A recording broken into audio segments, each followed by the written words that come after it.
Okay, so have you guys ever like totally stressed about real estate commissions? Yeah, because like I remember when I was buying my first place and it was like everyone was speaking a different language, Yeah. like what are all these percentages and Yeah. these fees and who pays what? Right, right. It was such a mystery. But luckily for you guys, that's what we're diving deep into today. Real That, estate commissions. mm, We're going through a couple articles from Howmify.com and flatfeebuyers.com, and they've got it all. mm. Explanations, comparisons, even some visuals that make it crystal clear. Okay. So we're going to be breaking down all those kind of confusing terms Yeah. like CMA and MLS and, are these commissions really worth it? Can you even negotiate them? Yeah. All that good stuff. So Mhm. by the end of this deep dive, you'll be like, speaking real estate like a pro. Absolutely. What I think is really fascinating about real estate commissions is they're not just some arbitrary thing. Right. They've actually evolved over time, Hmm. reflecting historical practices and market dynamics, which is actually super interesting to unpack. Yeah. And the articles mention that, it wasn't always like this kind of like flexible negotiation we see today. It Yeah. used to be way simpler. Like local real estate boards would just set a fixed rate Mm-hmm. and that was it. Yep. Yep. But now it's all about market conditions and individual agents and, finding that sweet spot for both the buyer and the seller. Yeah. Exactly.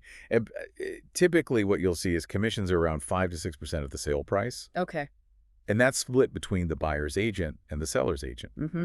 So, if you're selling a house for, let's say, $400,000, Yeah. you're looking at a potential $24,000 commission. Wow. See, that's a big chunk of change. And I know a lot of people, myself included back in the day, think that the buyer's the one who foots that bill. Right. It's a common misconception. Yeah. Technically, the seller's the one who pays that commission. However, it's usually baked into the asking price of the house. Right. So indirectly, the buyer is contributing. Okay, that makes a lot more sense. Now, the articles also mention this trend of flat fee agents, Yes. which seems like it could be like a total game changer. Mm-hmm. So can you explain how that works? Sure. So with the flat fee model, you're basically paying the agent a predetermined fee regardless of what the final sale price ends up being. Okay. So whether your house goes for $200,000 or $2 million, Right. you're paying that same amount. Okay, so if I'm selling a house for like $500,000 and I find a flat fee agent who charges $5,000, Mm-hmm. I'm saving a whopping $25,000 compared to that traditional 6% commission. Well, not quite. Oh. It's crucial to remember that you usually still need to pay the buyer's agent their commission, Okay. which is typically around 2 to 3%. Yeah. So in that scenario, your total cost would be closer to $15,000. Okay, so still significant savings, Yes. but not a complete like free pass on those fees. Right, right. Which kind of leads into a bigger question here. Like, with all these costs, are agents even worth it? Mm-hmm. Like, one of the articles even asked, what does a real estate agent actually do for their money? Right.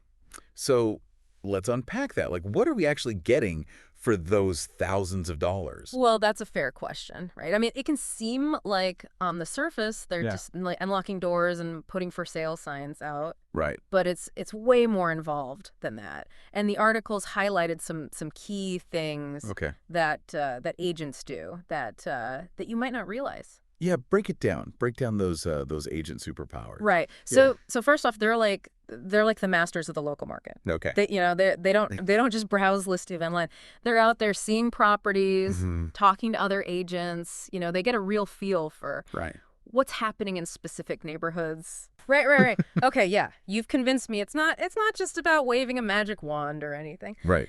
But okay, let's be honest. Like sometimes it feels like agents speak their own language. You've got this, CMA thing you were talking about. People talk about MLS. It's like, whoa, slow down. Right. Right. Can you break down like some of those key terms for us? Because You're right. Real estate definitely has its own lingo, right? So Yeah. that CMA I mentioned, uh-huh. think of it like a price check for your house. Okay. It stands for comparative market analysis. And it's basically where agents look at similar properties Okay. in your area that have recently sold Right. to help determine a realistic listing price. Okay, so no more wildly guessing based on what my neighbor's cousin's, best friend Exactly. said their house sold for. Right. Okay. That's reassuring. Yeah. And then what about this whole MLS thing? Because that keeps coming up. Ah, yes. The MLS. The multiple listing service. This is like the holy grail of real estate listings. Okay. Right? It's a massive database Okay. that only licensed agents can access Gotcha. to list properties. And here's the kicker. Okay. Those MLS listings, Yeah. they feed directly into all the popular websites Okay. you use to browse homes, like Zillow, Realtor.com, all of them. Oh, wow. Okay. So even if you find a house online, Yeah. chances are an agent was involved somewhere along the way. That makes a lot of sense. Okay. So if you're serious about buying or selling, you're probably going to be, encountering the MLS one way or another. Exactly. Okay. So we've talked about like the services agents provide and everything, but let's get back to these these hefty commissions. Right. Are they negotiable, or is it kind of like trying to haggle at like a department store or something? Like is that even a thing? Yeah, I mean, that's a question on everyone's mind, right? Right. And the answer, like most things in real estate, is it depends. Okay. So the articles highlighted a few factors that can influence an agent's willingness to negotiate on their commission. Okay. One of the big ones is what kind of market are we in? Right. So like in a hot seller's market, Yeah. where houses are practically selling themselves, you might have a little bit more wiggle room Right. to negotiate a lower commission Okay. because, the agent's workload might be a little bit lighter. Right. So if there's more buyers than houses, Exactly. you're in a better position. It's all about supply and demand. It is, just like any other market. Right. Okay. And here's another interesting point from the articles. Okay. The price of the property can also play a role. Okay. So, if you're selling a multi-million-dollar mansion, Right. an agent might be a little bit more open to shaving off a percentage point or two Right. on their commission because they're still making a pretty penny. Makes sense. A smaller slice of a bigger pie is still a good deal. Exactly. Right. Okay. Any other kind of like insider tips for us on the negotiation front? Well, it's kind of like you're building a relationship. Yeah. Yeah. Absolutely.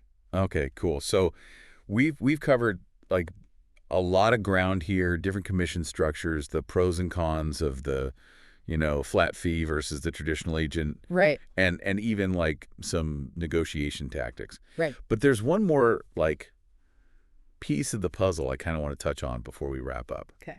Because the articles mentioned something about like potential changes coming down the pipeline Yeah. Yeah. that could really like shake things up Right. in the real estate world. Something about lawsuits. Yeah, there's been a lot of buzz about these antitrust lawsuits Which how? against the National Association of Realtors, or NAR, Okay. which is, They're like the governing body for... yeah, kind of like Yeah. the governing body, yeah, for real estate agents. These lawsuits are raising questions about how commissions are handled Okay. and whether the current system is really fair to consumers. Ooh, okay. This is juicy.